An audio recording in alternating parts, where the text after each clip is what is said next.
হাত মোহ পার ফিরলো। এই দুটো হাত আপনি মুখ থেকে একটা বার ঘুরিয়ে নিয়ে আসবেন। তবে জেনে রেখে দাও, একটা বার আপনি ফরজের নামাজের পড়ার পর কমপক্ষে 3 বার আস্তাগফিরুল্লাহ পাঠ করবেন, 3 বার সূরা ফাতিহা শরীফ পাঠ করবেন, 10 বার ইখলাস শরীফ পাঠ করবেন, 11 বার দরুদ শরীফ পাঠ করবেন।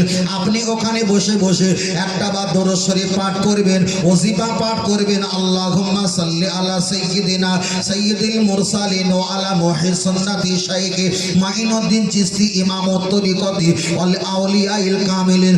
আপনি একদিকে নবীর নামে দরুদ শরীফ, একদিকে খাজা মাইনুদ্দিন মাইনুদ্দিন চিশতি রহমাতুল্লাহ আলাইহি তার নামে রহমত বরকতের জন্য আল্লাহর কাছে আপনি দোয়া করবেন। এই পীর মাশায়েখের তাওয়াজ্জুহ ফায়েজের বরকতে খাজা মাইনুদ্দিন চিশতি রহমাতুল্লাহ আলাইহির ওসিলায় আমার আল্লাহ তোমাকে নবী পর্যন্ত পৌঁছে দেবে। শুধু আমরা নামাজ পড়ি, মাথার থেকে টুপি খুলিনি, একদম মাথায় নামাজ, মাশাআল্লাহ ভালো, অস্বীকার না।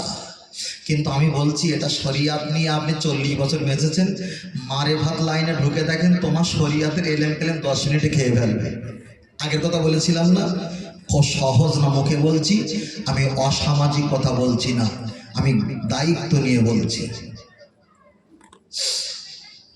ও আমার বাপজিরা, আমি আপনাকে বোঝাতে চাই, লক্ষ্য করে দেখা যায়, চলেন একটা বার আগিয়ে যাওয়া যায়, পৃথিবীর জমিনে আপনি তাকিয়ে দেখেন, দাদা পীর রহমাতুল্লাহ আলাইহি তিনিও আল্লাহ পাওয়ার জন্য, নবী পাওয়ার জন্য, লক্ষ্য করে দেখা যায় ওনার পীর সুফি ফতে ওয়ালি ওয়াইসি রহমাতুল্লাহ আলাইহি তানাকে ধরেছিলেন। আর সুফি ফতে ওয়ালি ওয়াইসি রহমাতুল্লাহ আলাইহির দিকে তাকিয়ে একদিকে নবী পেয়েছেন, অপরদিকে আল্লাহকে সহজে পেয়েছেন। পৃথিবীর ইতিহাসের দিকে তাকিয়ে দেখো, যুগ যুগ ধরে একটা পীর আর একজনের সহবতে ছিল, একজন আর একজনের সহবতে ছিল, ওই বিনিময়ে আল্লাহকে নবীকে সহজে পেয়ে দিয়েছে। আমি আপনার কাছে একটা বার বলবো, হয়তো আমার সামনে ক্যামেরা চলছে, কে কি কমেন্ট করবে, কে কি ভাববে, এটা আমার যায় আসে না। আমার সমবয়স্ক একজন বন্ধু ভাই, বলতেও কষ্ট লাগে, ওয়াজ মাহফিল সীমিত করে, মাঝে মাঝে করে, মাঝে মাঝে করে না, কিন্তু এই জলসার মাহফিলের লাইনটা সরে গিয়ে তিনি এমন দাদা পীরের মোহব্বতে খেদমতে নিযুক্ত হয়েছে, তরিকত লাইনে পৌঁছে গেছে। আমার আল্লাহ অল্প বয়সের ভিতরে 4টে তরিকা কবুল করে নিয়েছে। কবরের কাছে দাঁড়িয়ে সালাম দিলে কবরে হাল দেখতে পায়, আল্লাহর ওলি মাহবুব বান্দাদের হাল দেখতে পায়। এটা বলা হয়তো আমার জন্য হয়তো জরুরি নয়, কিন্তু আমি বাধ্য হয়ে প্রসঙ্গে বোঝাতে গেলে এই অ্যাঙ্গেলটা বোঝাতে চেয়েছি। তাহলে একটা ব্যক্তি খুব বড় আলেম নয়, খুব বড় মুফতি নয়, খুব টাকাওয়ালা নয়, খুব শক্তিশালী নয়, খুব সুদর্শনওয়ালা ব্যক্তি নয়, এমন কোনো প্রমেশাল ব্যক্তি নয়, কিন্তু তিনি আল্লাহকে পেয়েছে, নবীকে পেয়েছে, তিনি নাজাতটা পরিষ্কার করেছে। আর আমরা সমাজের দিকে হাজার হাজার রাত জেগে ওয়াজ নসিহত করে নবী নবী বলে চিল্লিয়েছি, আদৌ কিন্তু আমরা নবীকে চোখে দেখতে পেলাম না। তাহলে ভাবতে হবে, আমরা মুখে যা বলি আমাদের অন্তরটা তদ্রূপ নাই, এটাই আমাদের সমস্যা। তাই আমি আপনাকে বলবো, যারা আল্লাহ নবীকে পেয়েছে, যারা পীর মাশায়েখকে পেয়েছে, যারা ওলাদুন সালেহা, যারা সৎ ব্যক্তি, ওদের সঙ্গে একটু সম্পর্ক রাখো, ওদের সঙ্গে একটু ভালোবাসা রাখো। ওদের ভালোবাসার কারণে আল্লাহ যদি চায় তোমাকেও নবীর দিদার পর্যন্ত পৌঁছে দেবেন। জোরে বলেন আল্লাহ মুস্তাকিম, আল্লাহ আল্লাহ আল্লাহ। তবে আমি আপনার কাছে বলছি, ফের বলছি, বাবা, খেয়ে শুধু মোটা হওয়া কাজ নয়, আর রাত জেগে জেগে রোগা হওয়া ইবাদত করার কাজ নয়। ইবাদতের সিস্টেম জানেন, আল্লাহকে নবীকে সহজে পাবেন।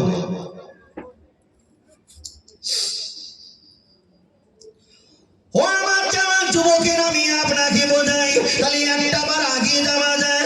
নবী আমার জানিয়েছে, কোন ব্যক্তি যদি আমার দিদার পায়, হাদিসটা আমি পূর্বে বলেছিলাম, ওই ব্যক্তি দুনিয়াতে কোনো টেনশন নাই, মরণকালে কোনো টেনশন টেনশন নাই, কবরের ভিতরে কোনো টেনশন নাই, হাসর মিজান কালে কোনো টেনশন নাই, জাহান্নামের ভয় আর কোনো টেনশন নাই। ওই ব্যক্তি জান্নাত নসিব হয়ে যাবে। আল্লাহ নবী এক সময় বলেছিলেন বিবি আয়েশাকে, এ বিবি আয়েশা সিদ্দিকা রাদিয়াল্লাহু তাআলা আনহা, আমার অবর্তমানে আমার ইন্তেকালের পর একটাবার কি আমার কবর শরীফ মাজার শরীফের কাছে হাজির হয়ে যাবে? ইয়া রাসূলুল্লাহ, হাবিবাল্লাহ, আপনার মাজার শরীফের কাছে গিয়ে আমাদের লাভ কি হবে? আপনার মাজার শরীফের কাছে গিয়ে আমাদের উপকার কি হবে?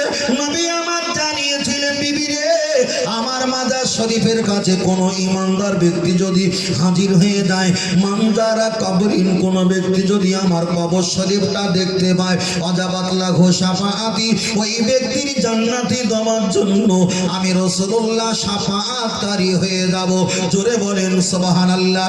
আল্লাহ নবীর মাজার শরীফটা দেখলে ওই ব্যক্তির জান্নাতে দেওয়ার জন্য নবী যদি দায়িত্ব নেয়, ও আমার সোনার ভাইরা, কোন ব্যক্তি যদি নবীকে দিদার পায় আর কি কোনো টেনশন থাকে? এতগুলো কথা বলার ভিতরে উদ্দেশ্য আল্লাহ। আম্মা জান আয়েশা সিদ্দিকা রাদিয়াল্লাহু তাআলা আনহা আল্লাহ নবীকে বললেন, ইয়া রাসূলুল্লাহ, হাবিবাল্লাহ, তাহলে আপনার মাজার শরীফের কাছে গিয়ে কি করা দরকার? বিবি রে, এই মাজার শরীফের কাছে এসে ইয়া রাফি ইয়া দাইহি, দুটো হাত তুলে আমার নামে একটু সবরেসানি করবে, আমার নামে কোরআন তেলাওয়াত করবে, আমার নামে দরুদ সালাম পাঠ করবে। আল্লাহ নবীকে বললেন, হুজুর, আপনার কোনো গুনাহ নাই, আপনি বেগুনাহ মাসুম। আপনার মাজার শরীফের কাছে আপনার রূহ পাকের সওয়াব দিয়ে কি হবে? আপনার নামে রূহ পাকের সওয়াব দিয়ে লাভ কি? আল্লাহ তো আপনার নিষ্পাপ বেগুনাহ মাসুম করেছেন। নবী আমার বললেন, বিবি আয়েশা সিদ্দিকা রাদিয়াল্লাহু তাআলা আনহা, আমার কোনো নেকির প্রয়োজন নাই, আমার কোনো সওয়াবের প্রয়োজন নাই, তবে এই জায়গায় দাঁড়িয়ে আমার নামে রূহ পাকের সওয়াব পৌঁছাবে, আমার নামে নেকি দান করবে। কিয়ামতের দিনে যেদিন কেউ কারো হবে না, এই নেকিটা দিয়ে আল্লাহর কাছে বলবো, আল্লাহ, আমার উম্মত আমার নামে সওয়াব দিয়েছিল, এই সওয়াবটা আপনি আমাকে দান করে দাও। আল্লাহ পাকের দরবারে আরজি রেখে ওই সওয়াবগুলো আমি রাসূলুল্লাহ হাতে করে নেব। আল্লাহর যখন বিচারের দিনে আমার উম্মতের নেকির পাল্লা যখন হালকা হয়ে যাবে, আমি রাসূলুল্লাহ আমার উম্মতকে এত ভালোবাসি, এত মহব্বত করি, যাদের জন্য আমি ঘুমাতে পারলাম না, যাদের জন্য পেট ভরে খেতে পারলাম না, যাদের জন্য আমি রাতকে রাত কেঁদেছি, এমন কেঁদেছি গলা থেকে রক্ত নির্গত হয়েছে। ও বিবি আয়েশা, এই নেকিটা নিয়ে আল্লাহর কাছে বলবো, আল্লাহ, আমার উম্মতের যদি একটা বার নেকির পাল্লা হালকা হয়ে যায়, ওরা তো হাসরে ময়দানে ছেলে মেয়ে বিবি বাচ্চা কেউ কারো সাপোর্ট করবে না।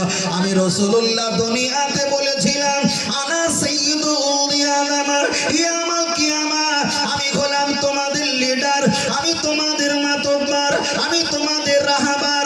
আজকের উম্মতানিদের নেকির পাল্লা যদি হালকা হয়ে যায়, আমি আল্লাহর কাছে বলবো, আল্লাহ, এই নেকিটা আমার উম্মতের পাল্লায় দিয়ে ভার করে দিও। বলুন সুবহানাল্লাহ। আম্মা জান আয়েশা সিদ্দিকা রাদিয়াল্লাহু তাআলা আনহা আবার জিজ্ঞাসা করলেন, হুজুর, আপনার এতটা নেকি যদি অকুলন হয়ে যায়, আপনার তো অনেক উম্মত, আবার যদি উম্মত অবশিষ্ট থাকে, আপনি কিভাবে তাদেরকে নাজাত দেবেন? আল্লাহ নবী বললেন, বিবি রে, আমি আল্লাহর কাছে বলবো, আল্লাহ, আমি যখন তয়েফের কাছে গিয়েছিলাম ধর্মের কথা শোনানোর জন্য, ওরা আমাকে পাথর মেরেছিল, ঢেলা মেরেছিল, ইট পাটকেল দিয়ে আমার চেহারা থেকে রক্ত জারি করেছিল। আল্লাহর কাছে বলবো, আল্লাহ, ওই রক্তটা দিয়ে আপনি দুনিয়াতে কারো দেবেন না, ওই রক্তটা আপনি আমাকে ফিরিয়ে দাও।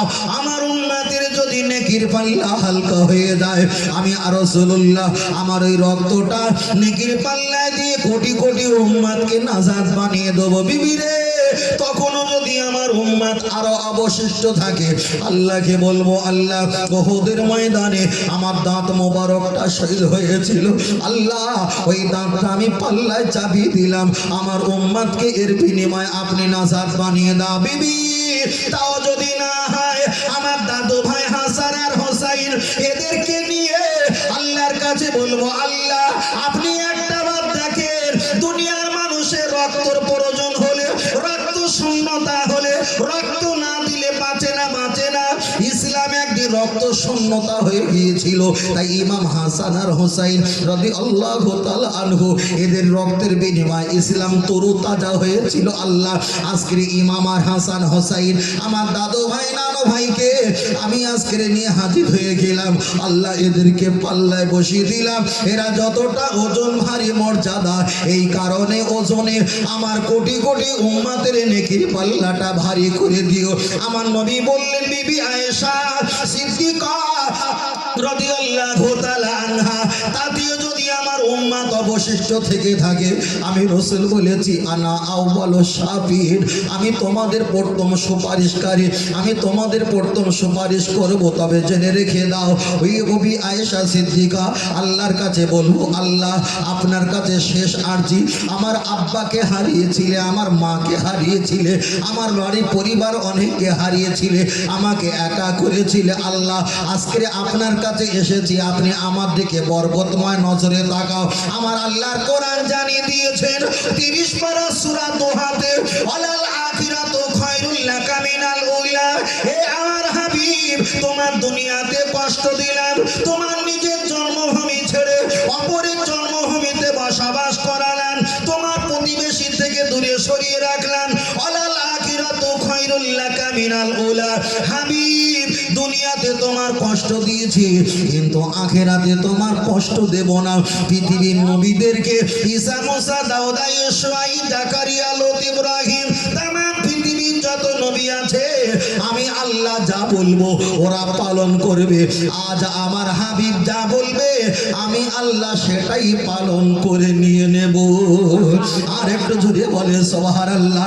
আমার আল্লাহকে বলবেন, আল্লাহ আমার উম্মত এখন জাহান্নামের টিকিটটা নিয়ে তারা চিল্লাচিল্লি করে, আল্লাহ আপনি এদেরকে একটু নাজাতের ব্যবস্থা করে দাও। আমার দয়ার নবী দৌড়ে গিয়ে মিজানের পাল্লার দড়িটা ঝুলে পড়ে বলবে, আল্লাহ আপনি বলেন নেকির পাল্লাটা হালকা না ভারী? আল্লাহ যখন রহমতের নজরে তাকিয়ে বলবে ভারী, আমার আল্লাহর নবী বলবে, আমার ফারেস্তা, ও আল্লাহর ফারেস্তা নিয়ে চলো, নিয়ে চলো আমার গুনাহগার উম্মতকে নাজাত একটা বারে নিয়ে চলো। তাই আমি আপনার কাছে প্রথমে বলেছিলাম, পৃথিবীর কোনো হুজুর আপনার নাজাত দেবে না, একটু বলবে এই পথে চলো। পৃথিবীর কোনো পীর সাহেব, পীরজাদা আপনার নাজাত হাতে করে দেবে না, কোনো বক্তা, মুফতি, ওয়াইজির আপনার নাজাত দেবে না। দুনিয়াতে আপনি 60 বছর যদি বাঁচেন, 30টা বছর চলে গেছে, বাকি আছে একদিন। এই একদিনে আপনার চিন্তা রাখতে হবে, আমার গুনার ভাগ বেশি বেশি বেশি বেশি, আমার নেকির ভাগ কম।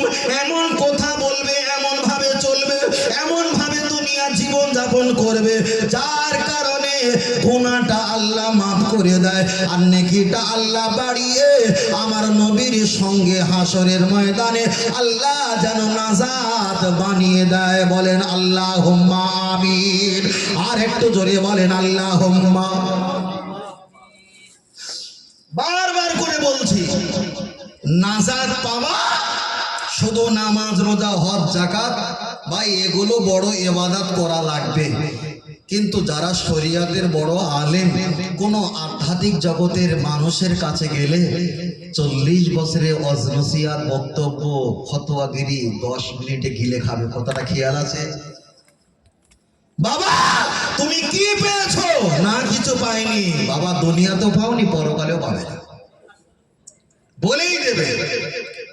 বারবার করে বলছি, নিজের নাজাতের জন্য নিজেকে ভাবা লাগবে, পরের দিকে তাকিয়ে অপরকে গালাগালি দিয়ে নিজের কবর নিজে খোঁড়া বোকামো কাজ। আল্লাহ চালাও সে পথে, যে পথে তোমার প্রিয়জন গেছে চলি। সকলে বলি আল্লাহুম্মা। আরেকটি সকলে বলি আল্লাহুম্মা। পিছন থেকে তাকবীর দেই, নারে তাকবীর। বড় ভাই আরেকটু জোরসে আওয়াজ উঠাও, নারে তাকবীর, নারে তাকবীর। আহলে সুন্নাত আল জামাত, আহলে সুন্নাত আল জামাত সিলসিলা ফুরফুরা শরীফ, মদিনা মক্কা শরীফ প্রতি বছরের ন্যায় এবছরে বিশ্বনবী দিবস। নারে তাকবীর। একটু প্রাণ ভরে আওয়াজ দিয়ে একটু সকলে দরুদ শরীফ পড়ি বাবা। দরুদ শরীফ আল্লাহুম্মা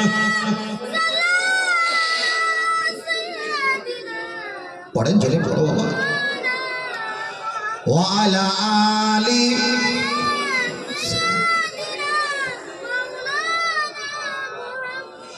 ও গো আমার প্রিয় নবী, তোমার প্রেমে পাগল আমি। হায় জন্ম আমার বসিরহাটে, রেখেছ আমায় পাগল করে। হায় জন্ম আমার ইন্ডিয়াতে, রেখেছ আমায় পাগল করে। রসুল তোমায় ভালোবাসি, মন হৃদয় উঝাড় করে। বুকের মাঝে জ্বালায় আমার, দূর হবে তোমার দিদারে, দূর হবে তোমার দিদারে। ও নবী সুখে তুমি, দুঃখে তুমি, মুখে তুমি, বুকে তুমি। আহাই মায়া যদি লাগে তোমায়, মায়া যদি লাগে তোমায়, দিদার দিও স্বপ্ন যোগে। রসুল তোমায় ভালোবাসি, মন হৃদয় উঝাড় করে।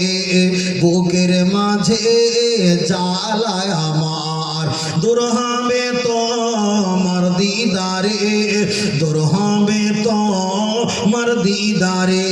জোরে জোরে জোরে আল্লাহুম্মা। মাশাআল্লাহ, মন খুলে পড়ে বলো আমার নবীর শান। ওয়া আলা আলি